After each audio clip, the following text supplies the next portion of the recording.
தமிழகம் எங்கும் கிளைகள் கொண்ட Annamal institute of hotel management and hospital management படிப்பில் சேர்வதற்கான அட்மிஷன் நடைபெறுகிறது. திருப்பத்தூர் மாவட்டம் நாற்றம்பள்ளி பேரூராட்சியில் ஒரே நபருக்கு டெண்டர்கள் வழங்கப்பட்டதாகவும் பணிகள் முறையாக நடைபெறவில்லை என்றும் கவுன்சிலர் தர்ணா போராட்டத்தில் ஈடுபட்டதால் பரபரப்பு ஏற்பட்டது. கடந்த 4 ஆண்டுகளில் 20 கோடி ரூபாய் மதிப்பில் பல்வேறு பணிகளுக்கு நிதி ஒதுக்கீடு செய்யப்பட்டுள்ளதாக கூறப்படுகிறது.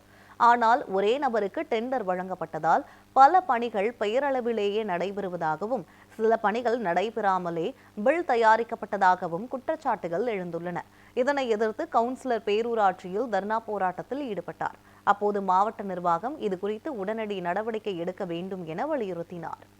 கடந்த 3 வருஷத்துக்கு மேல நம்ம பேரூராட்சியில திட்டப்பணிகளுக்காக ஒதுக்கி இருக்கிற மொத்த பணம் 20 கோடி ரூபாய்க்கு மேல இருக்குது. இதுல பாதிக்கு மேற்பட்ட திட்டப்பணிகள் இதுவரையிலும் முழுமையா நடைபெறவே இல்லை. மீதி திட்டப்பணிகளை பாத்தீங்கன்னாக்க எல்லாம் 10%, 5%, 7% கூட இன்னும் நடக்கவே இல்லை. இன்னும் ஒரு 7 கோடி ரூபாய்க்கு மேல எந்த ஒரு திட்டப்பணியும் இன்னும் ஆரம்பிக்கவே இல்லை. இதெல்லாம் என்னைக்கு இவங்க செய்ய போறாங்க என்ன ஏதுன்னு பல முறை நம்ம இன்ஜினியர் கிட்ட முறையிட்டு இருக்கிறோம், செயல் அலுவலர்கிட்ட சொல்லி இருக்கிறோம். எப்ப கேட்டாலையும் இப்ப செஞ்சிருவாங்க, அதை செஞ்சிருவாங்க, இதை நோட்டு வைக்கிறோம் அப்படின்னு சொல்றாங்களே தவிர இன்ஜினியர் சைட்டுக்கு பார்த்ததா எங்களுக்கு தகவல் எல்லாம் சொல்றதும் கிடையாது, பார்க்கவும் கிடையாது. 14வது வார்டுல 9 மாதத்துக்கு முன்னாடி டிரைனேஜ் கட்டுறதுக்காக டெண்டர் விட்டாங்க. அதனுடைய மதிப்பு 10 லட்சம் ரூபாய்க்கு மேல.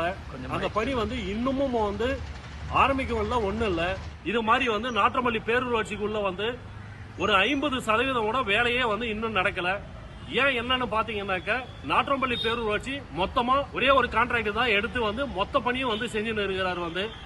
நாற்றம்பள்ளி பேரூராட்சியிலே வேற கான்ட்ராக்டரே இல்லையா, இல்ல என்ன ஏதுன்னு தெரியல. நாங்க ஒரு குழு ஒண்ணு அமைச்சு மொத்த பணியும் என்ன நடக்குது என்ன ஏதுன்னு நடக்காததுக்கு கேட்டு தீர்வு காணும்படி அரசாங்கத்திடமும் செயல் அலுவலரிடமும் ஏடி அவர்களிடமும் கேட்டுக்கொள்கிறேன்.